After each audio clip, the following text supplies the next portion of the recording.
Hello, friends. You're watching The Night Watchman, where every day you'll hear a brand new horror story that will send chills down your spine. But to keep bringing you these terrifying tales, we need your love and support.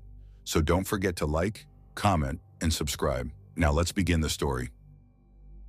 I moved to Springdale, Missouri 2 months ago for graduate school. I'm 23, and this was supposed to be my clean slate, a place where no one knew my past. No one whispered about my small-town mistakes. No one expected me to be who I was before. Back home in Maple Ridge, everyone knew me. They knew who my parents were, what church we went to, and how I cried in front of the whole class during my valedictorian speech. Moving out here felt like freedom, like I could finally breathe again. My apartment isn't anything fancy. It's one of those older complexes off Highway 71. Yellowed walls, squeaky pipes, carpet that never quite looks clean, no matter how many times I vacuum. But it's mine. It smells like cinnamon candles and coffee now instead of whoever lived there before me. That Saturday started normal enough. It was early October, one of those sunny afternoons where the light feels softer, but the air is just cold enough to remind you summer's gone. I'd been telling myself all week I needed to go get cleaning supplies, but between classes, my new job at the library, and trying to make friends I didn't really connect with, it kept slipping down my list. That day, though, I wanted control. I wanted to make my apartment feel clean, fresh, like a home, not a temporary stop. So around 2:45, I grabbed my keys and drove to the Walmart off West Elm Road. The parking lot was packed, families with carts piled high, couples arguing over receipts, a few people smoking near the entrance. I parked a few rows away, killed the engine, and sat there for a second, scrolling my phone before stepping out. That's when I noticed him. He was standing beside the cart return corral, older, maybe late 50s, early 60s. He wore a faded red flannel tucked into light blue jeans, a dirty baseball cap, and work boots caked with dried mud. His skin was weathered, sunburned, the kind of texture that only comes from years of outdoor labor. When our eyes met, I gave a polite half-smile. Just reflex, something you do without thinking. He didn't smile back, didn't even blink, just stared. I brushed it off, told myself he was probably just zoning out or waiting for someone. The automatic doors whooshed open, and the rush of air conditioning hit me. The faint smell of floor wax and popcorn made me exhale in relief. I grabbed a cart and started toward the cleaning aisle, mentally listing what I needed. Bleach, disinfectant wipes, sponges, maybe a new mop head. As I turned down the school supplies aisle first, I remembered I needed a binder for class notes. I crouched down, looking through the rows of bright folders. That's when I heard it, the slow squeak of shoes behind me. I turned. It was him, the man from outside. He was at the end of the aisle, pretending to look at Halloween paper plates covered with cartoon pumpkins. His hands stayed still. His eyes didn't move from me. I told myself not to panic. It was Walmart. It's a public place. People bump into each other all the time. Still, my pulse sped up. I grabbed a binder quickly, tossed it in my cart, and turned toward electronics. I needed a phone charger anyway. The back of the store was quieter. The hum of freezers and the beeping of scanners filled the air faintly. I crouched down again to look at the chargers behind a glass case, trying to find one that matched my phone model. That's when I saw him again, not directly but reflected in the glass. He was standing about 2 aisles down, watching me. His posture was different now, tense, alert. His head tilted slightly, eyes heavy, unblinking. And then I saw his tongue dart out to wet his lips. I froze. Every muscle in my body locked up. I pretended to read the product description, but my breathing became shallow. Don't make a scene, I told myself. Don't give him a reaction. I straightened up, pushed my cart into the next aisle, pretending to browse phone cases. My reflection disappeared, but my mind didn't stop replaying that image. The way his eyes had followed me, the way he seemed to study how I moved. After a moment, curiosity, or maybe fear, got the better of me. I peeked through the end of the aisle. He was there, moving faster now, looking side to side, scanning, searching, for me. That's when my stomach dropped. He wasn't just wandering, he was hunting. I turned my cart around and walked straight to the counter near electronics. Two employees were behind it. One tall guy with glasses and messy hair, and a stockier guy with a buzz cut who looked like he played high school football not too long ago. "Hey," I said quietly, leaning close. I think I'm being followed." Both of them looked up instantly. Buzzcut frowned. "By who?" "There's this man," I said, glancing around. "Older, flannel shirt, baseball cap. He's been everywhere I go. School supplies, electronics, even down the decor aisle. He keeps staring at me, and I think he's looking for me." The guy with glasses stepped forward. "We don't have actual security, just asset protection, but we can stay with you if you want, or check you out here so you don't have to go up front." "Please," I said. My voice cracked a little. "I just need a few things and I'll leave." "Okay," Buzzcut said. His tone changed. Steady, protective. "Let's stick together. You tell us what you need, we'll help you get it." We started walking toward the cleaning section. That's when I saw him again. He was at the end of the main aisle near the registers, standing perfectly still, like a shadow pinned in place. His head turned the second we appeared. His eyes, dull, glassy, but full of something sharp underneath, found me immediately. Glasses muttered, "That him?" I nodded. Buzzcut squared his shoulders, stepping slightly ahead of me. "Just keep walking," he said softly. "He's not going to try anything while we're here." We grabbed what I needed. Bleach, sponges, paper towels, dish soap. My hands were shaking so bad I nearly dropped the mop handle. When we circled back to electronics, I risked another glance down the aisle. He was gone. Glasses scanned the area, then nodded. "Let's ring you up here." They checked me out right at their counter. I didn't even bother with small talk. I just kept darting my eyes to every reflection I could find. Buzzcut bagged everything and said, "You want us to walk you to your car?" "Yes, please." We pushed through the doors together, the blast of late afternoon air hitting us. The parking lot looked the same, crowded, noisy, full of movement. But every shadow looked like him. We reached my car, and I kept glancing around. Nothing. He wasn't there. "Thank you," I said, voice shaky. "Really?" I didn't know what else to do. Buzzcut gave a half smile. "You did the right thing. People like that count on you not saying anything." I nodded, forcing a small smile. They waited until I started the car before walking back inside. I didn't go home right away. I drove to a random neighborhood off Elmwood Drive and parked in front of a small blue house, pretending I lived there. I stayed like that for 10 minutes, watching my mirrors, heart thudding so loud I could hear it in my ears. No cars slowed down, no one stared. Finally, I pulled out, circled a few blocks just to be sure, then went home.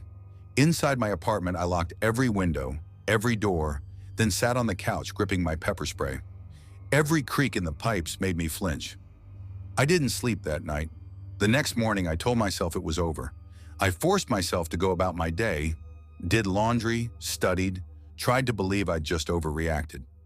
By Tuesday, I almost convinced myself it was nothing. Then on Thursday night, I stopped by the same Walmart again. It was late, almost 9:30, and I just needed milk and cereal before heading home from class. I parked close this time, right under a lamp.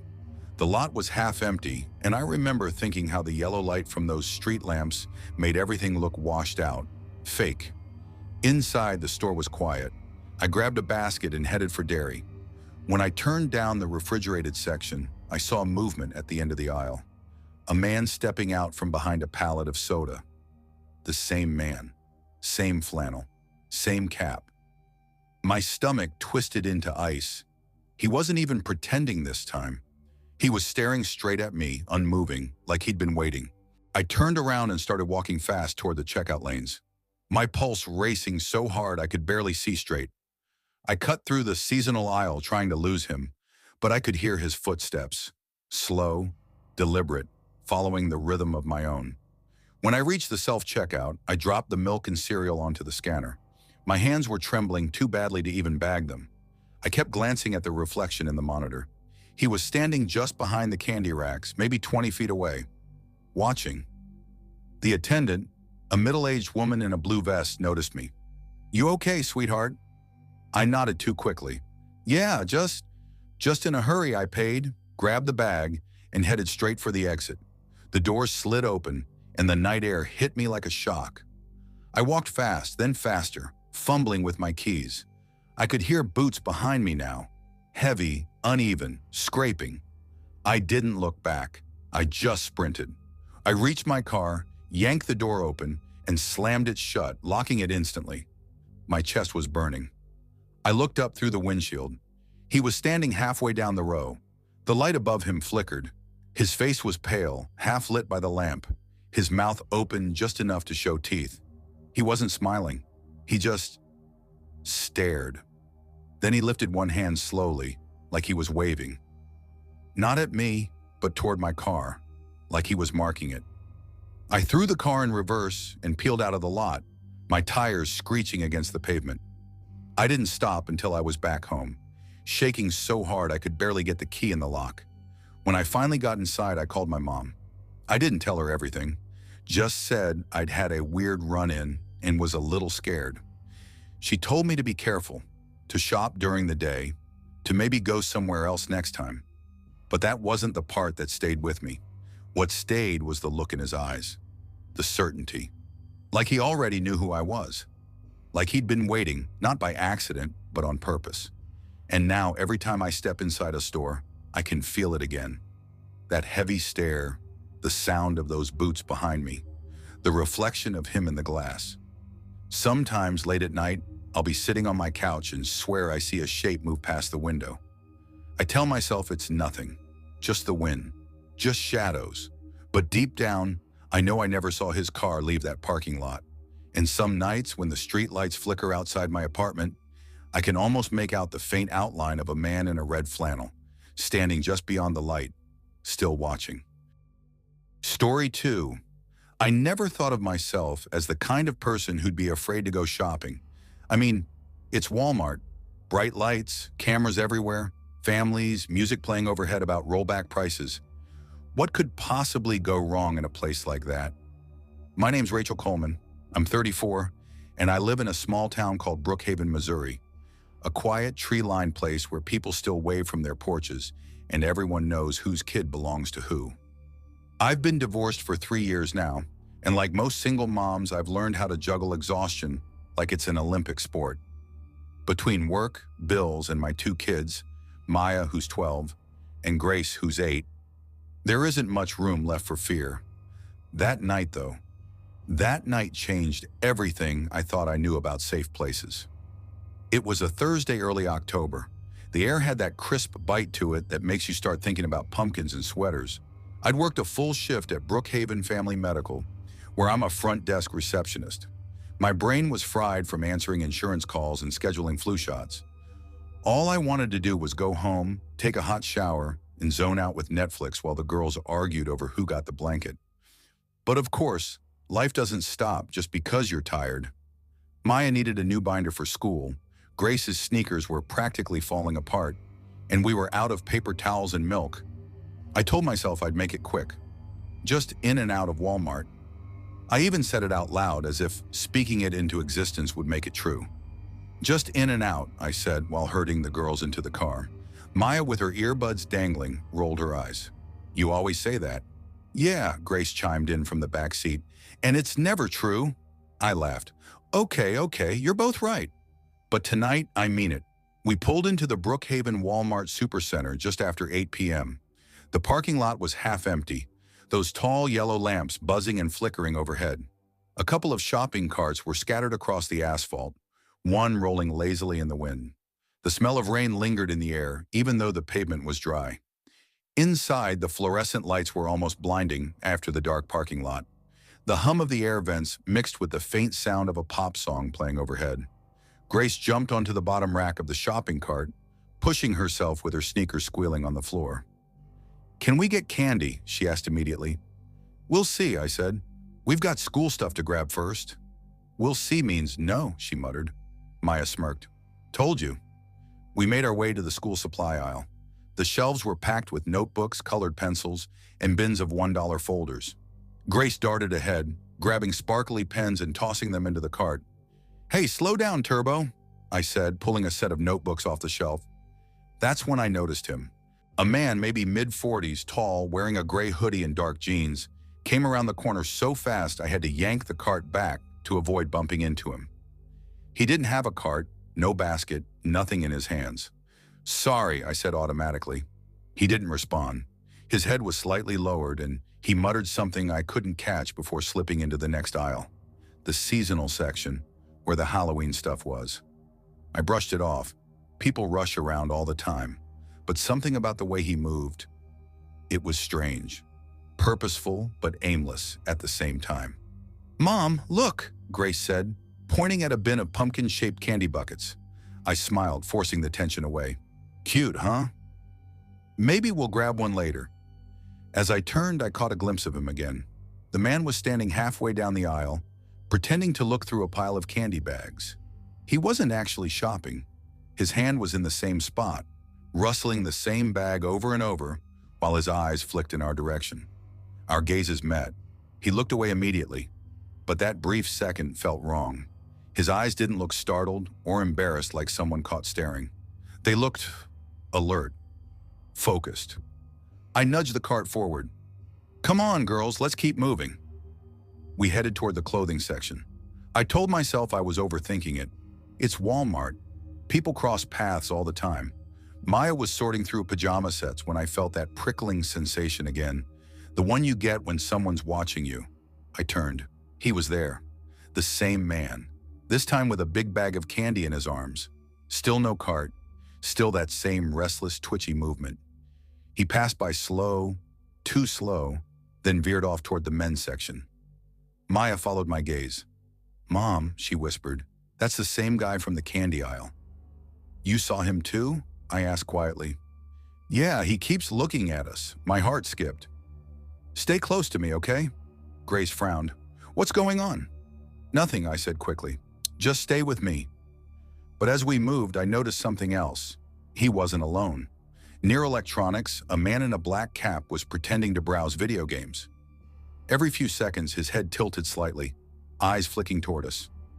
And another one, tall with a beard, stood near the baby clothes, pacing slowly back and forth.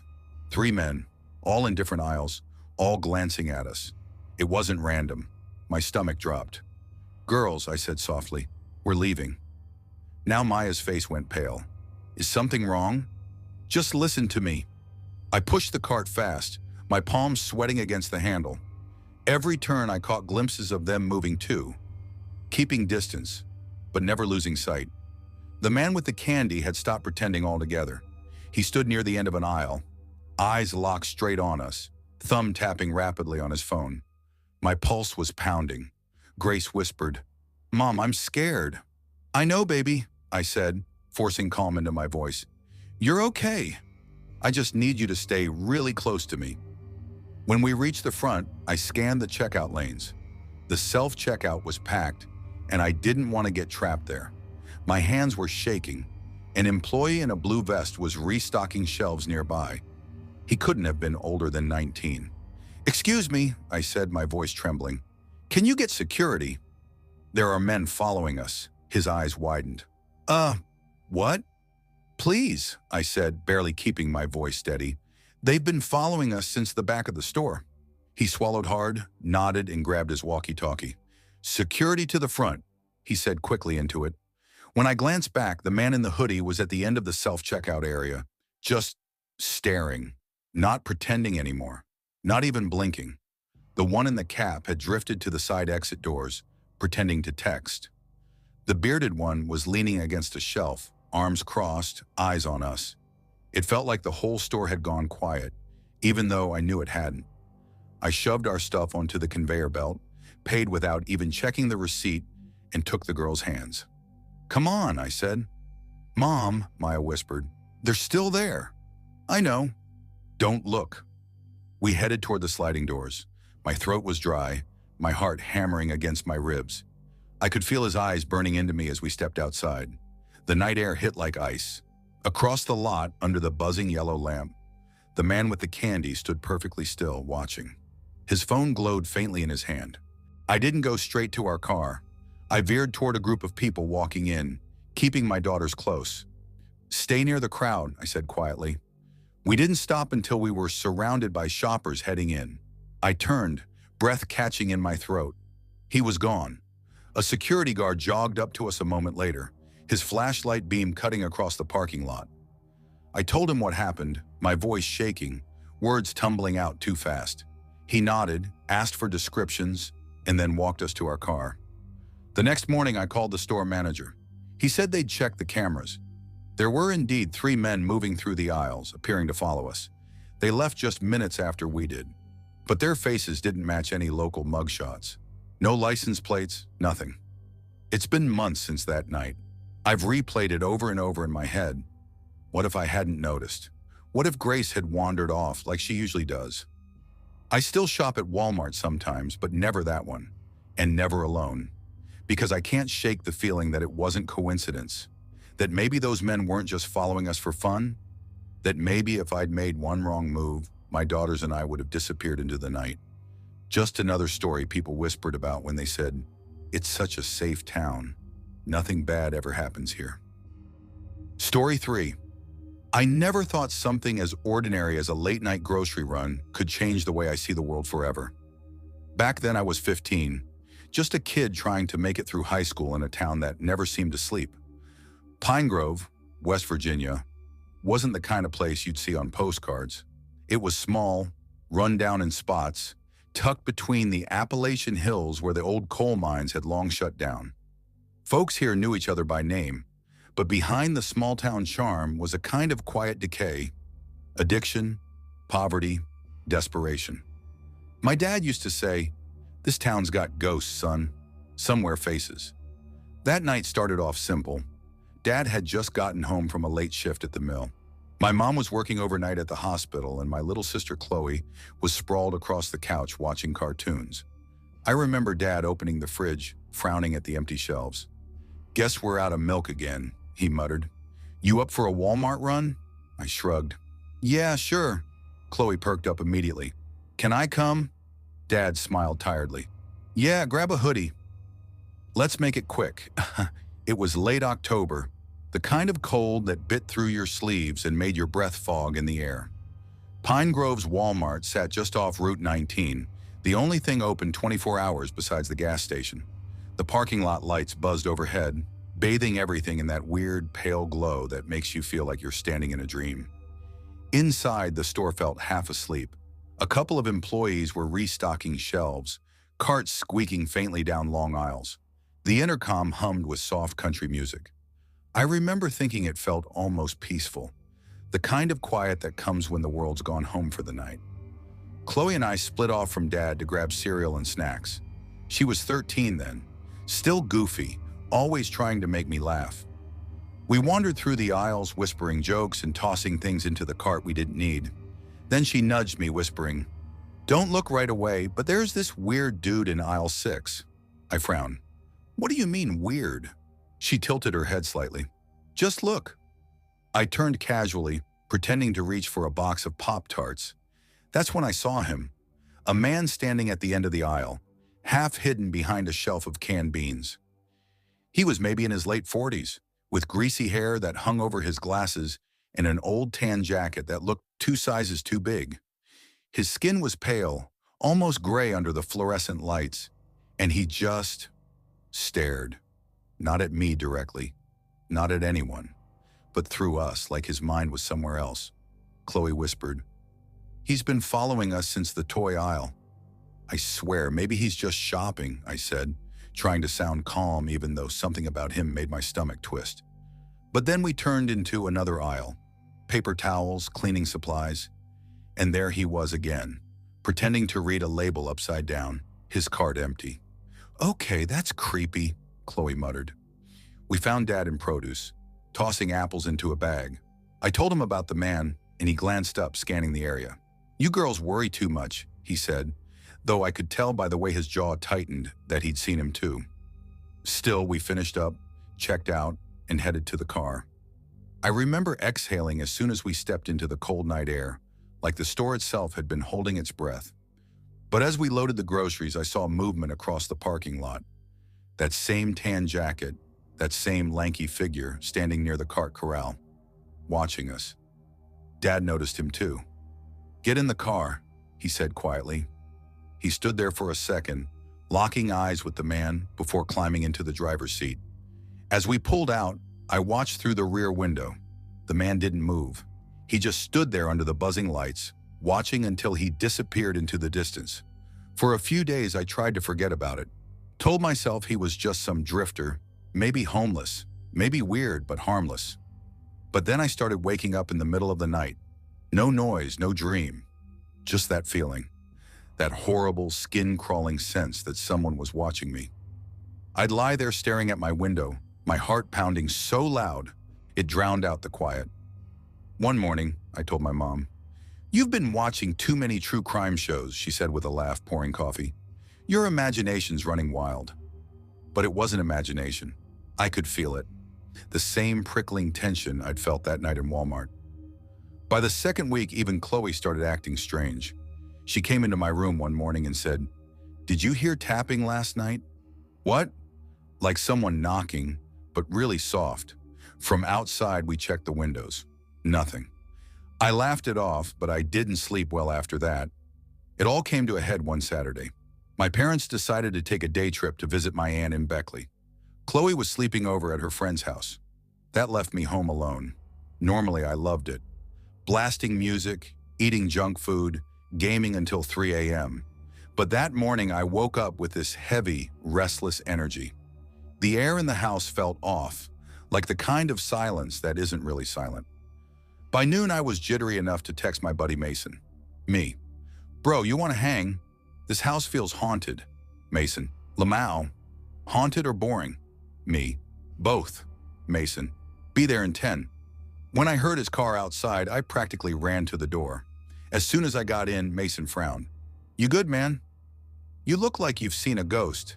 Just been feeling weird lately, like someone's been watching me." He chuckled. "Dude, nobody's watching you. Pine Grove's too dead for that." We drove around for a while, just talking, laughing. I started to feel better, until Mason's face changed. He kept glancing at his rearview mirror. "You good?" I asked. He didn't answer right away. "That blue car has been behind us since we left your street." I twisted in my seat. There it was, an old beat-up blue Chevy, headlights a little too bright, and when we stopped at a red light, it pulled up alongside us. My stomach flipped. He looked different in the light, but I recognized him instantly. That same greasy hair, that same hollow stare from Walmart. "Mason," I whispered. "It's him." "Who?" "The guy from Walmart." Mason's eyes widened. "No shit." Before either of us could react, the man slammed his horn, one long, blaring note that made me flinch. Then he smiled, just a thin, unnatural smile. "Jesus Christ," Mason muttered. "Hold on." He gunned the engine, weaving through traffic. My hands clutched the seatbelt as we sped down the highway. "Where are we going?" "Police station," he said. "I ain't playing around." The drive felt endless. Every turn, every stretch of road. That blue car stayed close behind. When we pulled into the Pine Grove Police Department lot, the Chevy stopped across the street. Just idling, headlights aimed at us. Inside, Mason ran up to the front desk, breathless. "Officer, there's this guy following us. Blue Chevy, older model, plate numbers." He rattled it off from memory. Officer Samuels, a graying cop with a calm voice, scribbled it down. "You kids did the right thing. Stay here a minute." He disappeared into the back, leaving us in the lobby under harsh fluorescent lights. My heart refused to slow down. Mason nudged me. "He's gone," he whispered. "The car's not out there anymore." But I couldn't shake the feeling it wasn't over. 2 hours later, after talking with our parents and filling out reports, we went home. Mom and Dad were shaken but tried to play it cool. "He's probably just some creep," Dad said, though I saw the fear in his eyes. That night, they double-checked every lock in the house. Around 2 a.m., I woke up to a noise, a faint crunch, like footsteps on gravel. I froze. There it was again, closer this time, outside my window. I sat up, heart pounding, and peeked through the blinds. A shape moved in the yard. Someone crouched near the bushes. I couldn't see his face clearly, but the glint of a tan jacket under the moonlight told me everything. I stumbled out of bed, shaking, and grabbed my phone. My fingers trembled so bad I could barely dial 911. 911, what's your emergency? There's someone in my yard, I whispered. Please, he's right outside my window. The dispatcher told me to stay on the line. I heard sirens in the distance within minutes. But before they got there, I saw the man stand, tall, thin, motionless, and look straight toward my window. Then he walked out of view. When the police arrived, their flashlights swept through the yard. I stood behind my dad at the front door, my whole body trembling. One of the officers called out, "We got something." They found him, lying flat near the fence line, a backpack half buried under leaves. Inside were duct tape, zip ties, a taser, condoms, and a crowbar. The officers handcuffed him right there in the mud. Later, we learned his name, Raymond Lyle, a registered sex offender from Ohio. He'd been living out of his car for weeks, parked behind the Walmart watching me. They found a notebook in his car, pages filled with scribbled notes about my family, my school schedule, the times we came home, my window measurements. I couldn't speak for days after that. The trial was a blur. The evidence was clear. He pled guilty to multiple charges, including attempted kidnapping. The prosecutor said he'd been following other girls before me, waiting for the right moment. He got 25 years. People said we were lucky, that most don't get away in time. But lucky doesn't describe the nights that followed. For months, I slept with the lights on. I checked the locks 3 times before bed. Every time I passed a Walmart, my stomach turned. Even now, 10 years later, I still find myself glancing over my shoulder in parking lots, gripping my keys between my fingers like a weapon. Because once you've seen the darkness behind an ordinary smile, once you've realized how easily safety can shatter, you never really go back to normal. I used to laugh at my dad's old saying, "This town's got ghosts, son. Some wear faces." Now I know he wasn't talking about spirits. He meant people like Raymond Lyle, the kind who walk among us unnoticed until they decide you're next. And that's a truth you can't unlearn. Story 4. I never thought a minimum wage job could leave scars deeper than the ones people talk about. When I first started working at the Walmart in Redfield, Kentucky, I told myself it was temporary. A few months, maybe a year, just long enough to get on my feet again. I was 24 then, dropped out of college after my dad died of a stroke. Mom couldn't afford rent, and I had bills stacking up faster than I could open them. So I took the first job I could find that didn't require a degree. Overnight stocking, $15.25 an hour, 12 to 8 in the morning. It wasn't glamorous, but it was steady. The Redfield Walmart wasn't one of those shiny new ones. It was old, built in the late 90s with flickering ceiling lights, cracked floor tiles, and an HVAC system that groaned like an old man trying to breathe. We were one of the last stores before the town disappeared into farmland. Past the parking lot, it was just flat fields and tree lines for miles. Our night crew was small, just 7 of us. There was Mike, the assistant manager who never smiled, Renee, an older woman who worked nights so she could take care of her grandkids during the day, Devin, a high school senior who was always half asleep, and Troy, my closest friend there.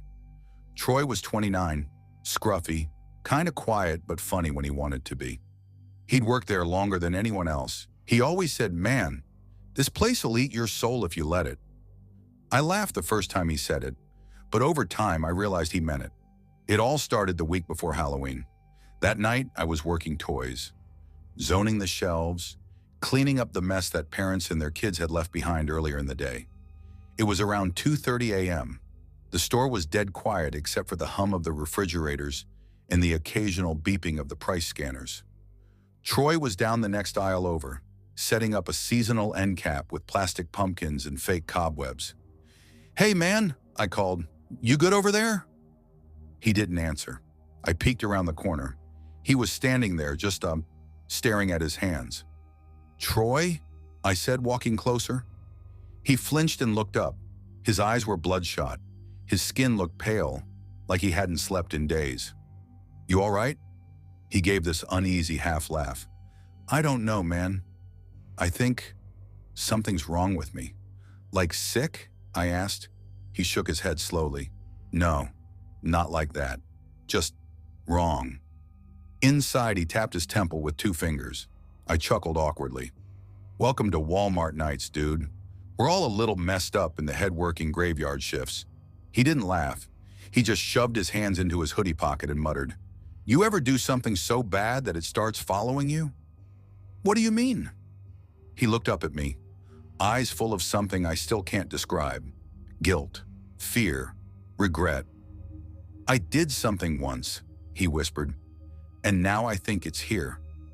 Before I could respond, he turned and walked off toward the break room. He died 2 days later. The police said it was an accident. A semi hit him on Highway 26 on his way home. But some people at work said he drove straight into it, like he didn't even try to swerve. They said he just let it happen. The store went quiet for a while after that. People whispered about him, but no one said much. Even Mike, the assistant manager, looked shaken. We all signed a sympathy card, and Walmart sent a flower arrangement to his mom's house. Then the weird stuff started. The first time, I was zoning the candy aisle around 3:15 a.m. I heard what sounded like a little boy laughing. It echoed faintly from somewhere down the next aisle. Hello? I called, thinking maybe someone brought their kid in late. No answer. When I turned the corner, the aisle was empty. I stood there for a second, uneasy, then went back to work. A few minutes later, I heard something roll across the floor, like a ball. I turned and saw a small, green rubber ball bump softly into my shoe. It was clean, brand new. The kind you'd find in the 99-cent bin near the toys. Devin, I called. You messing with me? No response. I kicked the ball lightly back down the aisle. It rolled about 5 feet, stopped, and then rolled back toward me. My chest went tight. I crouched, picked it up, and felt this sharp chill run through my fingers. My hand went cold instantly. Then I heard it, a whisper, faint but close. You dropped it. I froze. Who's there? No answer. I set the ball down and stepped back, but it didn't move again. I tried to shake it off, told myself it was fatigue, maybe a prank, maybe I imagined it. But that was just the start. A week later, I was at Register 9 helping close out the front when I saw a kid standing near the end of the belt. Maybe 8 years old, wearing a faded blue shirt and jeans. He wasn't with anyone, just standing there watching me. Hey, bud, I said, forcing a smile. Where are your parents? He didn't answer, just tilted his head a little. Hey, I said again, softer. You can't be up here alone, okay? The next time I blinked, he was gone. I scanned the floor, checked the end of the aisle. Nothing. The cameras showed nothing either. That same night, Renee told me she saw a little boy near the dairy section. Said she thought he'd gotten lost, but when she called out, he turned around and his face looked wrong. She couldn't describe it, just wrong. I didn't tell her what I'd seen. It got worse. A few nights later, I was stocking paper towels in aisle 7 when I saw him again. The boy. This time I saw him clearly. Half of his face was crushed, cheek caved in, eye swollen shut, bones showing through the skin, his neck bent at a strange angle. His arms hung limp, twisted. His clothes were soaked in dark stains. I dropped what I was holding and stumbled back, whispering, Jesus Christ. He didn't move, didn't blink, just stared. And then, in a blink, he vanished. That was the night I almost quit, but I needed the money. So I kept showing up. 2 days later, during our lunch break, I asked Mike if he knew anything about a kid dying near the store. Maybe an accident or something. He frowned. Why? Just curious, I lied. He sighed. Back when this place first opened, some guy who worked here hit a kid on Route 26. Night shift, rainy road.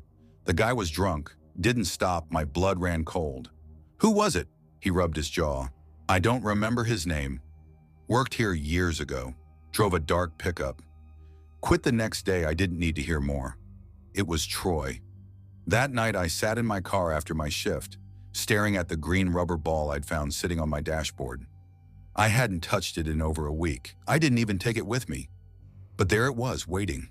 I whispered, "What do you want from me?" From the back seat came a whisper, faint but clear. "Not you."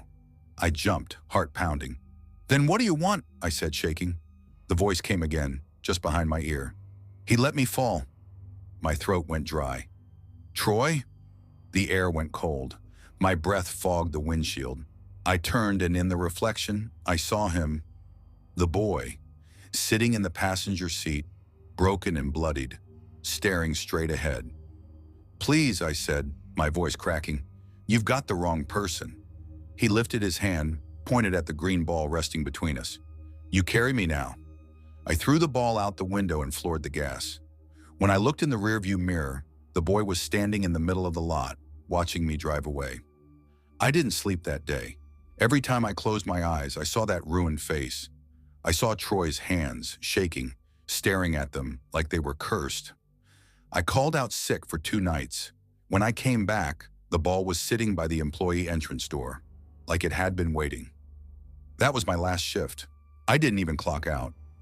I left my badge on the counter and walked straight out into the cold morning air. It's been 6 months since then. I moved to Bowling Green, found a job at a hardware store. Different hours, different faces. But sometimes, late at night, when I drive past the old Walmart off Route 26, I see him. A small boy standing by the sliding glass doors, a green rubber ball in his hand. And every time I do, I keep driving, because I know whoever stops next will carry him too. Story 5. I was 11 the first time I ever felt real fear.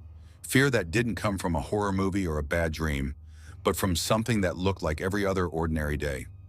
Back then, my family lived in a small Missouri town called Millhaven, just outside of Jefferson City. It was one of those places that barely had a downtown, just a post office, a couple of churches, and a Dairy Queen that everyone hung out at on Friday nights. My dad worked for the county roads department, fixing potholes and plowing snow in the winter. My mom worked part-time as a nurse's aide at the local care center. We weren't struggling, but things were tight enough that every grocery trip had to be carefully planned. Our weekends were simple. Saturday mornings meant errands, and no matter what else we needed to do, it always ended at the same place, the Walmart Supercenter off Highway 50. It was the biggest store for 30 miles, so everyone went there. Farmers, factory workers, teachers, even the sheriff's deputies grabbing lunch. To me, Walmart wasn't boring like adults made it sound. It was freedom. A maze of aisles that seemed to go on forever, filled with the smell of popcorn from the front snack counter and that strange clean but not clean smell from the floors. My mom usually gave me a little space, letting me and my younger brother wander the toy or electronics aisles while she shopped. That Saturday in late June of 2007 started off just like that. The sun was already beating down when we pulled into the parking lot, the kind of Missouri heat that makes the air shimmer off the pavement. I remember my mom telling us, "All right, 30 minutes. Meet me by the registers." My little brother Ethan, who was 9 then, took off running toward the video games, and I followed behind, pretending not to be excited. I was at that age where you start thinking you're too old for toys but still secretly love them. Inside, the air conditioning blasted so hard it made my arms goosebump. The hum of lights, the beeps of scanners, and the low chatter of shoppers blended into something almost comforting. For a while, I forgot everything else, until Ethan leaned over the DVD rack and whispered, "That guy keeps looking at you." "What guy?" I said, frowning. He grinned, teasing. "The old dude with the beard." "He's totally staring," I rolled my eyes. "Shut up." But then I glanced up, and there he was, at the end of the aisle, half hidden behind a shelf of discounted headphones. He had a long gray beard, scraggly and uneven, except for a single braid down the center that hung to his chest. His clothes didn't match the summer weather, a heavy denim jacket and dirty work boots. For a second, I thought maybe he was just looking around, but his eyes didn't move. He wasn't pretending to shop. He was just watching. I quickly looked away, heart thudding in my chest. "Come on, Ethan, let's go find Mom." We walked toward the main aisle, and I tried to shake it off. People stare sometimes, right?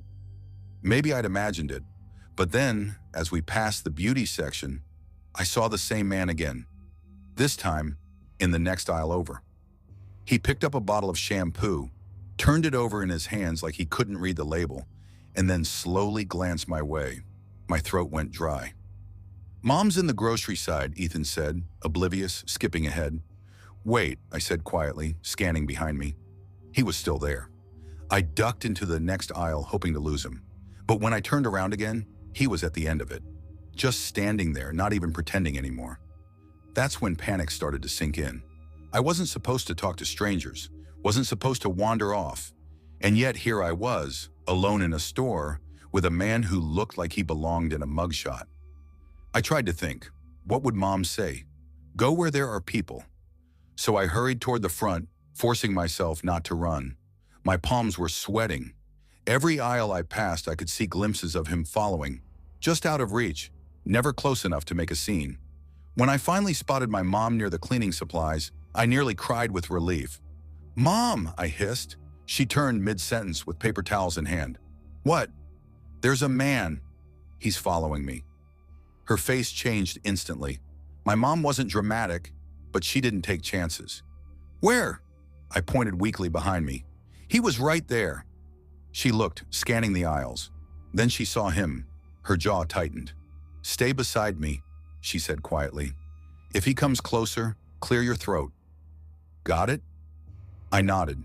We started moving again, heading toward the front. I could feel him. Close. My skin prickled. I cleared my throat once, then again. Mom turned. Her eyes met his, and for a long second, no one said a word. Finally, she grabbed my hand. "Come on!" We went straight to the front, found a manager near the registers, and told him everything. The man, some kid barely older than my cousin, looked uncomfortable. "Well, since he didn't touch her or say anything, there's not much we can do," he mumbled. My mom's voice sharpened. "You're telling me a grown man can follow my daughter around your store, and that's just fine with you?" "Ma'am, we can ask him to leave if he's still here," he said nervously. "Do it," she snapped. They paid security, and by the time we walked outside, the man was nowhere to be seen. We drove home in silence, my mom's hands gripping the steering wheel tight enough to make her knuckles white.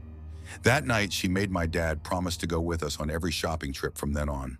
For a while, I felt safe again, until a few weeks later. We were back at that same Walmart.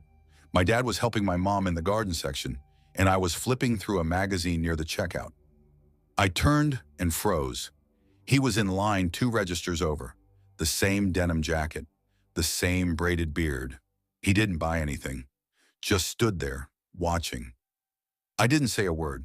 I couldn't. My legs felt like they didn't belong to me.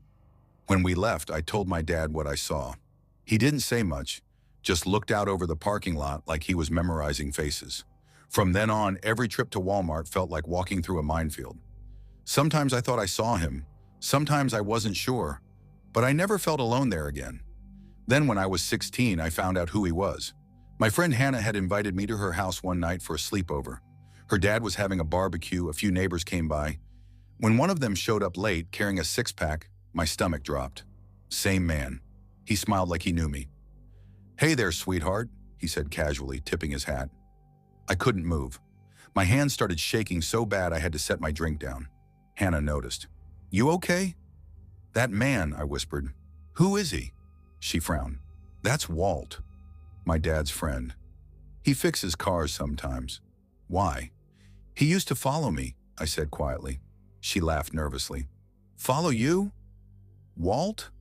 No way, he's just weird, but he's harmless." But I knew. The way he looked at me, it wasn't harmless. After that night, I avoided her house completely. Months later, I saw his face again, this time on the evening news. Local mechanic, Walter Walt Crane, arrested on multiple counts of child exploitation. They showed his mugshot, that same twisted braid down the center of his beard. I remember sitting there on the couch, my heart pounding so loud it drowned out the TV. They said he'd been running some kind of photo ring for years, targeting young girls in stores, parks, and malls. Dozens of victims. When the news anchor said Walmart security footage helped identify him, I almost threw up. I told my mom later that night, "That's him. That's the man from the store." She hugged me, whispering, "I know." He was sentenced the following spring, 20 years without parole. They said he'd never get out. For a long time after that, I thought the fear would fade. But every time I walked into a Walmart, even as an adult, I'd still get that same feeling in my chest, that someone was watching. Then last year, my mom called me. Her voice was calm, almost too calm. "Did you hear about Walt Crane?" she asked. "No. He died in prison. Heart attack. I sat there for a long time, just listening to the silence on the other end. And then I cried. Not because I was sad, but because I finally felt free. Still, every now and then, when I catch the reflection of someone in a store mirror or hear the slow squeak of a shopping cart behind me, I get that chill again, like his ghost still lingers in every aisle waiting. The thing about monsters is, they don't vanish when they die. They live on in the memories of the people they hurt, and in that way, he'll always be standing there, just at the end of aisle 13. Story 6. I grew up in a small, Midwestern town called Brookhaven, about an hour outside Kansas City. It wasn't the kind of place people left. Most folks stayed close to where they were born, married young, bought houses on the same streets they grew up on, and worked jobs they didn't love, but didn't hate either. My dad was one of those people. He worked maintenance at a manufacturing plant just outside of town, and my mom was a nurse at the local clinic. We weren't rich by any means, but we had what we needed. By 17, I was doing what every other high school senior in Brookhaven did, working part-time while trying to scrape together enough for my first car. I worked evenings at Miller's Diner, a tiny chrome-sided place that smelled like burnt coffee and frying oil. I spent most nights running plates of meatloaf and mashed potatoes to the same regulars who'd been eating there since before I was born. It wasn't glamorous, but it paid. That Friday night, I got off work around 8:45 p.m. My shoes were sticking to the floor from spilled soda, and my apron smelled like onions. I should have gone straight home, but I needed new jeans. My old pair had a tear near the knee, and my mom had been on me all week to get them replaced before school started again. The only store open late enough after my shift was Brookhaven Supermart, our small-town version of Walmart. When I pulled into the parking lot, it was already dark. The yellow-orange glow of the parking lot lights flickered against the pavement, buzzing faintly in the quiet night air. The lot was mostly empty, just a few cars near the entrance and a cart left half-tilted against a curb. I parked under one of the lights, just like my mom always told me to, and sat there for a second, engine humming softly, scrolling through my phone before I finally got out. Inside, the automatic doors whooshed open, releasing a wave of cold air that carried the faint smells of plastic packaging and fryer grease from the deli. The store felt half dead, just a few employees wandering the aisles, a couple shopping carts clattering in the distance.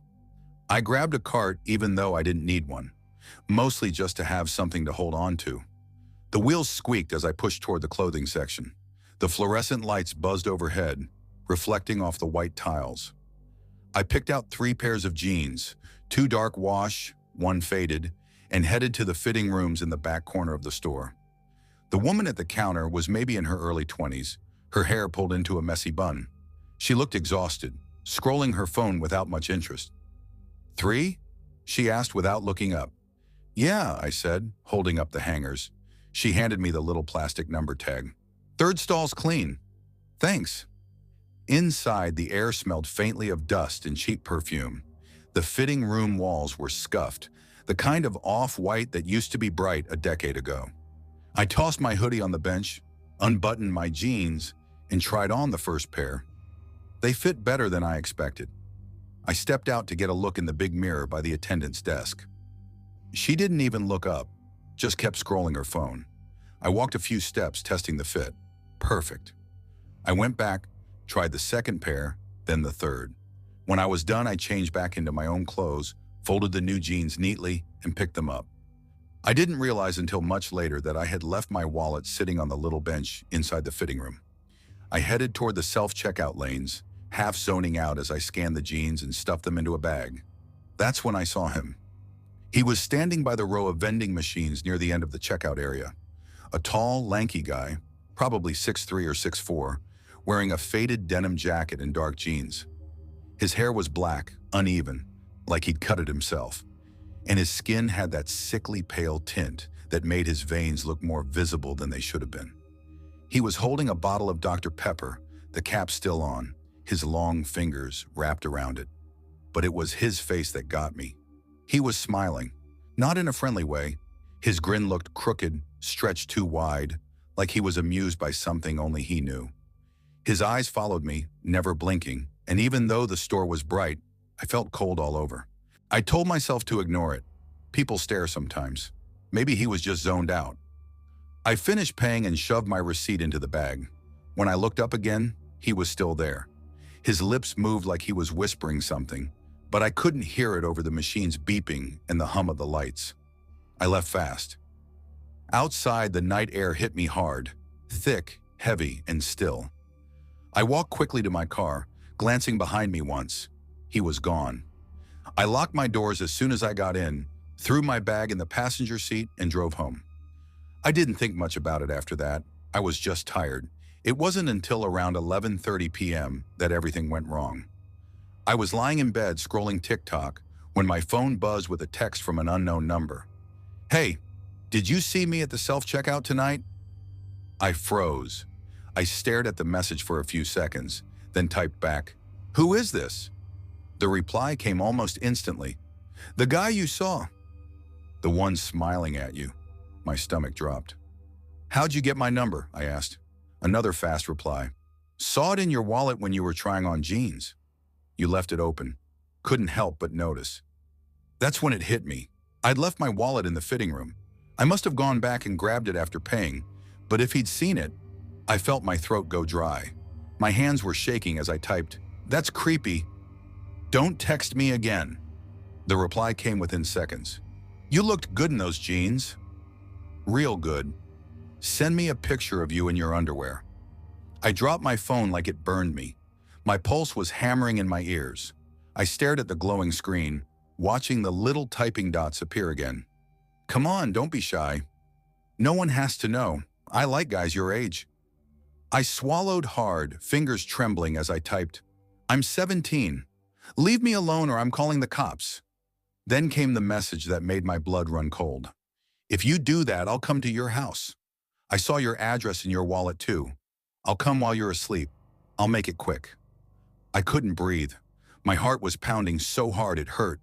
"Mom!" I yelled, stumbling out of bed. She was downstairs in the kitchen rinsing dishes. When she saw my face, she dropped the sponge. "What happened?"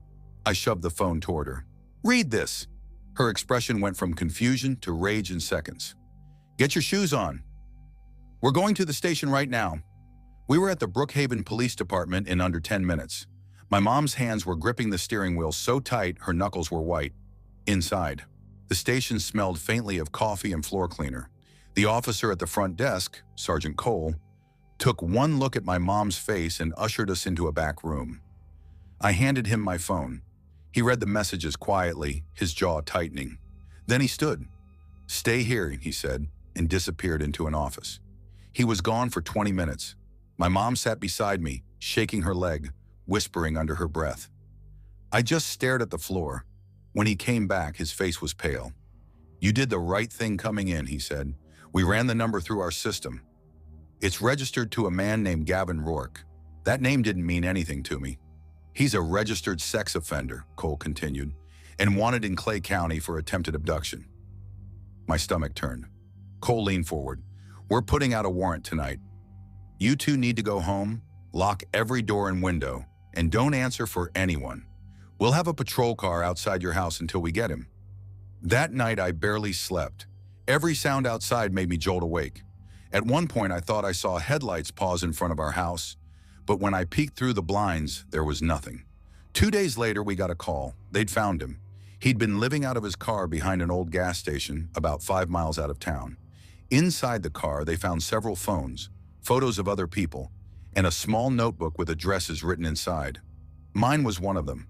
The officer told us he'd been following people around the store for weeks, watching, waiting, picking his targets. When I saw his mugshot on the local news that night, it was the same grin, that same crooked, knowing grin that I'd seen by the vending machines. My mom cried when she turned off the TV. I just sat there, numb, staring at my hands. It's been 7 years since that night, but I still can't walk into a Walmart or any big box store without feeling watched. My chest tightens at the sight of someone lingering too long in an aisle, or a smile that lasts just a second too long. People like to think monsters hide in shadows, but that's not true. Sometimes they're standing right under the fluorescent lights, in aisle 13, smiling like they already own you. Story 7. I've always believed that where you come from shapes the way you see fear. I grew up in southern New Mexico, in a town small enough that everyone knew the sound of your truck before they saw your face. My family ran a little roadside diner just outside of Las Cruces, the kind of place where the coffee was always a little burnt, but the pancakes made up for it. My mom worked the counter, my dad manned the grill, and I mostly dreamed about getting out. When I got accepted into a college up near San Antonio, I thought that would be my escape. For the first time, I'd be on my own. No small-town gossip, no breakfast rush, no routine. But as the first semester dragged on, I realized I missed home more than I expected. The desert air, my parents' laughter, even the sound of the highway outside my window.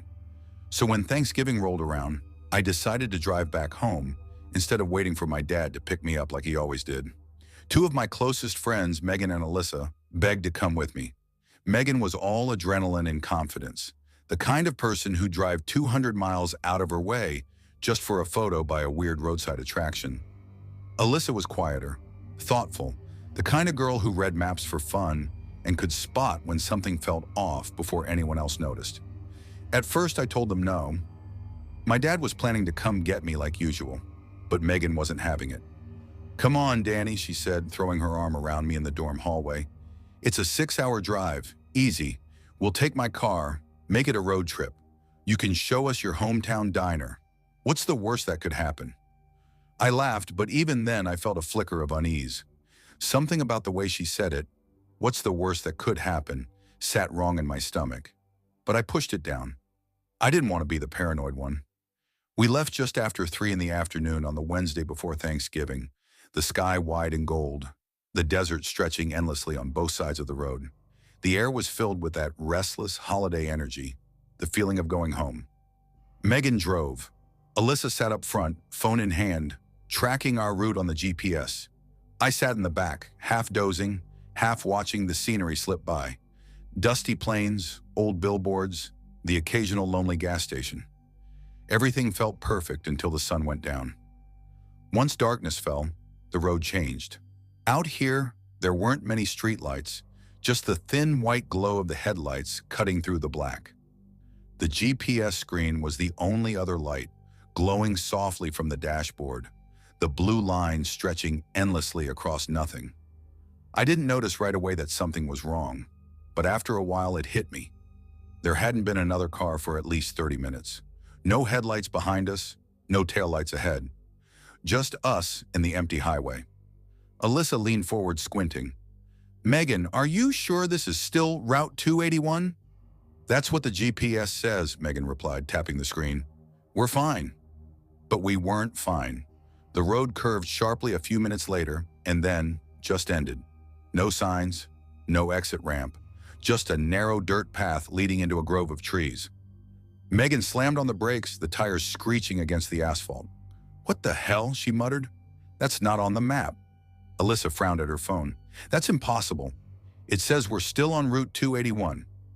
The air felt thick, too still. I glanced out the window. No movement, no crickets, no wind.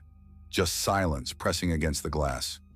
"Okay," Megan said finally, trying to sound casual. "We must have taken a wrong turn. We'll backtrack." Except when she put the car in reverse, the headlights caught something, faint light in the distance, a glowing sign. "Look," I said, leaning forward, "a gas station. Maybe they can help us." The sign flickered in the dark like a mirage. A small gas station next to a Walmart, both sitting under buzzing fluorescent lights. It didn't make sense. We hadn't passed a single turnoff in miles, and yet here it was, an entire complex, bright and alive, surrounded by nothing but trees. Megan let out a relieved laugh. "Finally!" Civilization.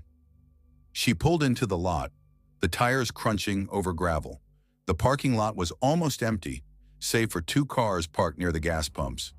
The hum of the lights was the only sound. Alyssa unbuckled quickly. "I need a bathroom before we keep going." "Grab some snacks," Megan said, stepping out to fill the tank, "and ask someone how to get back to the highway." "I got it," I said, forcing a smile. But my gut twisted as I walked toward the Walmart entrance. The automatic doors slid open with a hiss, and I was hit with the rush of cold air. Inside, everything looked normal. Too normal, in fact. The aisles were neatly stocked. The fluorescent lights were bright but harsh. A few people wandered quietly through the store, all moving slowly, almost dreamlike. I grabbed a few things from the snack aisle and headed to checkout. That's when I saw her, the cashier, early 20s maybe, dark hair tied back, soft brown eyes, and a name tag that read Erica. She smiled at me, warm, friendly, the kind of smile that instantly made you feel safe. "Find everything okay?" she asked. "Yeah," I said, setting the snacks on the counter. "Actually, could you help me? My friends and I got lost. GPS took us down some weird road that just ended." Her smile faltered just slightly. "You used the GPS?" I nodded. "Yeah." She sighed, glancing toward the sliding doors. "Happens a lot out here. The systems don't work right. Too many dead zones. If you keep following it, you'll just end up in the woods." A chill crawled up my arms. "So, how do we get back?" She bent down, pulling something from beneath the counter, a folded paper map. She spread it open, circled a route with her pen, and slid it toward me. "Follow this road. You'll hit the highway after about 15 miles, but listen." She hesitated, meeting my eyes. "Once you're back on the road, don't stop for anything, no matter what you see. Got it?" I frowned. "What do you mean, don't stop?" Her expression didn't change, but something flickered behind her eyes. "Just trust me." Before I could ask more, Megan honked from outside, shouting, "Danny, let's go." I thanked Erica and hurried out, the paper map clutched tight in my hand. We followed her directions exactly. Within 15 minutes, we saw highway signs, and soon we were surrounded by the familiar rush of traffic. The tension in my chest finally eased. By the time we pulled into my parents' driveway, the sky was pale with dawn. My dad and brother were waiting on the porch, both looking exhausted but relieved. "Thought something happened to you," my dad said, pulling me into a hug. "You were supposed to be here hours ago." I told him everything. The wrong road, the gas station, the Walmart, the cashier named Erica who'd given us the map. The moment I said her name, my brother Diego froze. "Wait," he said quietly. "Did you say Erica?" Short girl, dark hair, kind of quiet. I nodded slowly. "Yeah, you know her?" His face drained of color. "Danny, that's not possible." "What do you mean?" "There used to be a Walmart and gas station off Route 281, he said, "but they burned down. Years ago, a fire broke out overnight.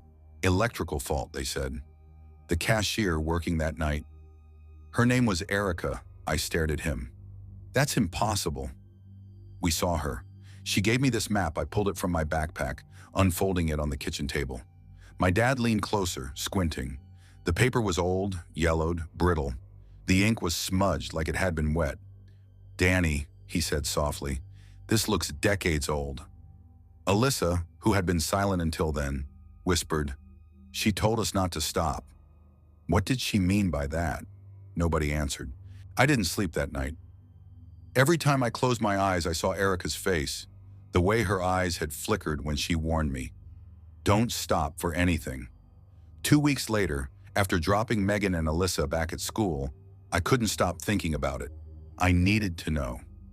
So one Saturday, I drove back alone. The further I went, the more wrong it felt. The road looked different now, cracked, overgrown, no lights, no gas station, just trees pressing in on both sides. When I finally reached where the Walmart should have been, I stopped. It wasn't there. All that remained were blackened ruins, charred metal frames, cracked concrete, and weeds growing through what used to be the parking lot. The air smelled faintly of ash, even after all those years. I stepped out of my car, the wind whispering through the hollow shells of the buildings. That's when I saw it, half buried in the dirt near what looked like the old entrance door. A melted name tag, Erica. My hands shook as I picked it up. For a long time, I just stood there, staring at the empty lot. She hadn't been real, or maybe she had, once. Maybe she never left. I still have that paper map, the same smudged circle she'd drawn, the same ink that somehow never faded. Sometimes when I can't sleep, I take it out and trace the route with my finger. And every time I do, I hear her voice again. Soft, calm, insistent. Don't stop for anything. Now, whenever I'm on the road late at night and my GPS starts acting up, I feel that same knot in my stomach because I know what's out there on those empty stretches of highway. Ghosts tied to the places they died, still trying to help the living find their way home. And if you ever see a Walmart glowing faintly in the distance where there shouldn't be one, and a smiling cashier with dark hair tells you how to get back, thank her. And whatever you do, don't stop. Don't. Story 8, I've never been the kind of guy to write things down.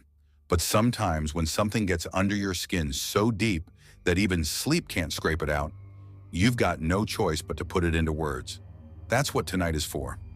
My name's Ethan Cole, and I live in Maple Springs, a small city in southern Kentucky. Big enough to have traffic, but small enough that everyone still complains about the same Walmart. It's the one just off Highway 24, next to the Taco Bell in the BP station. You can't miss it. That night started like any other. The kind where the day's too long and the beer in the fridge is too warm, but it's yours, so it's good enough. I just finished mowing the lawn, sweat dripping down my back, when my wife Lauren came out of the kitchen holding a folded piece of paper. She had that look, the one that means I'm about to lose the next hour of my life to errands. Ethan, she said, tapping the list against my arm, we've got people coming over tonight. You know how you get when we're running late. I groaned, cracking open a cold Miller Lite. Babe, it's Sunday. Can't I sit for 10 damn minutes? Nope, she said, already turning back toward the kitchen. You'll be faster than me anyway. And take Noah with you. He's been cooped up all day. Noah's our son. 4 years old, curious about everything, scared of nothing. He was sitting on the living room floor, rolling his toy trucks in circles on the rug, making soft engine noises under his breath. He looked up at me, eyes wide, already smiling. You ready for a road trip, co-pilot? I asked. He jumped up instantly. Yes, Walmart trip. I couldn't say no. I never could with him. Lauren wiped her hands on a dish towel. And don't forget the salsa this time. Last time you came home with 5 bags of chips and no dip, I saluted her dramatically. Roger that, Captain.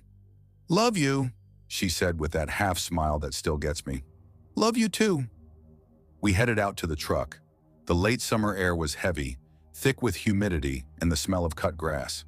I strapped Noah into his booster seat and pulled out onto the quiet road toward the main highway. Country music hummed from the radio, and Noah sang along to the words he didn't understand. It was one of those simple moments you don't realize you'll miss until years later. By the time we reached the Walmart, the sun was dipping behind the strip mall, the parking lot glowing under the harsh yellow lights. I parked near the garden center, my usual spot. That's when I noticed something off. The lot wasn't as calm as it should have been for a Sunday evening. People were walking faster than usual, heads down, pushing carts quickly. A couple of teens hung by the cart return, smoking and staring toward the entrance. And there, near the automatic doors, was a woman gripping the handle of a shopping cart so tightly her knuckles were white. She wasn't moving, just standing there. Her head twitched sharply left, then right, then back again, over and over. Daddy, Noah whispered, tugging my sleeve. What's wrong with that lady? Don't worry about her, bud, I said quietly. She's probably just tired. But my gut told me it was something else, something worse. Inside, the store had that familiar Walmart smell, a mix of fried chicken, cleaning product, and old air conditioning. The fluorescent lights buzzed faintly above us. Trying to keep things light, I raised my voice in mock seriousness. Attention, Walmart shoppers, make way for Sir Noah, king of the snack kingdom. Noah burst into laughter, throwing his hands up. A few nearby shoppers smiled. I loved that laugh. It was impossible not to. We grabbed a cart and started on Lauren's list. Soda, cheese, paper plates, beer, chips, and, of course, salsa. We were halfway down the produce section when it happened. A voice, sharp, panicked, echoing, rang out. Don't run me over. I froze, looked around. Nothing. People kept shopping like nothing had happened. Nobody even flinched. I looked down at Noah. Did you hear that? He nodded, eyes wide. Yeah, who said it? I don't know, I muttered. I pushed the cart faster. I didn't want to find out. When we got to the snack aisle, I tried to focus on the wall of chips in front of me. Doritos, Lay's, Pringles, Lauren's list was detailed but not specific enough to save me from the usual indecision. That's when something darted in my peripheral vision. A shadow, human-shaped, moving fast across the freezer section. I turned, but the aisle was empty. Noah stood up in the cart, pointing. "Dad, I saw it too. Someone ran over there." "Probably just another shopper," I said, forcing a smile I didn't feel.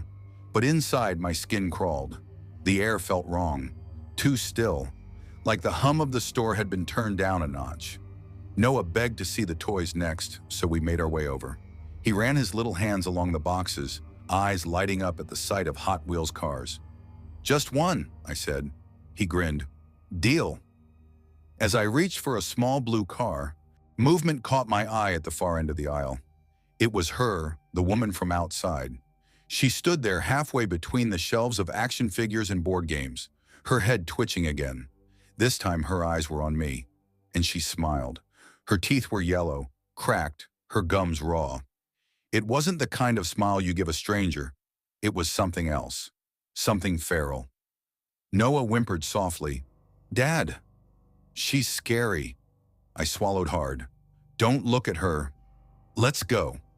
I pushed the cart quickly down the aisle, cutting across the store toward the grocery section. I didn't look back, but I could feel her eyes following us. When we reached the back of the store near the meat section, I let out a shaky breath, and then I heard the sound of music. It took me a second to realize. It was humming, a soft, tuneless hum coming from just around the corner. I turned the cart slowly. She was there again. Only now she was dancing. Her arms flailed loosely, jerking with no rhythm, her legs stomping like she was being controlled by invisible strings. Her head snapped side to side, her mouth open in a grimace that wasn't quite a smile anymore. I froze.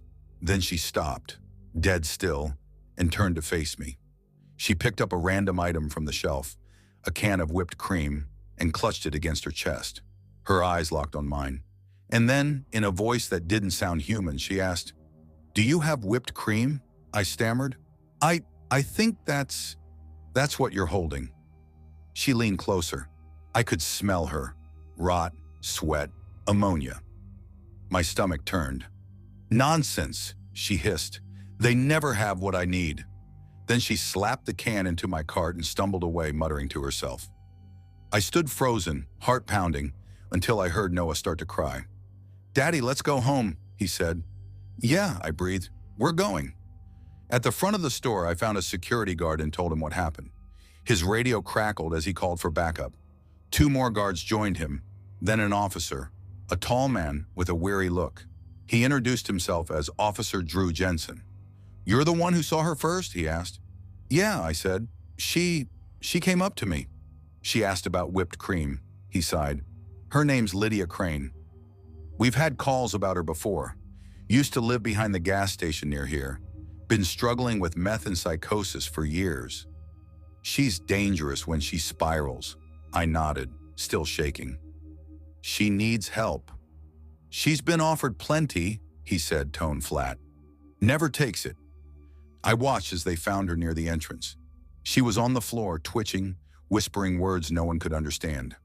One guard pulled something from his belt, a syringe, I think, and carefully injected her arm. Within seconds, she went limp. They carried her out on a stretcher, her head lolling to the side. "Go home to your boy," the officer told me. "We'll handle it." I nodded and left without finishing the list. The ride home was silent. Noah watched the dark sky outside, his thumb pressed to his lips. "Daddy," he said softly, "is she going to come to our house?" "No, buddy," I said. "She's not."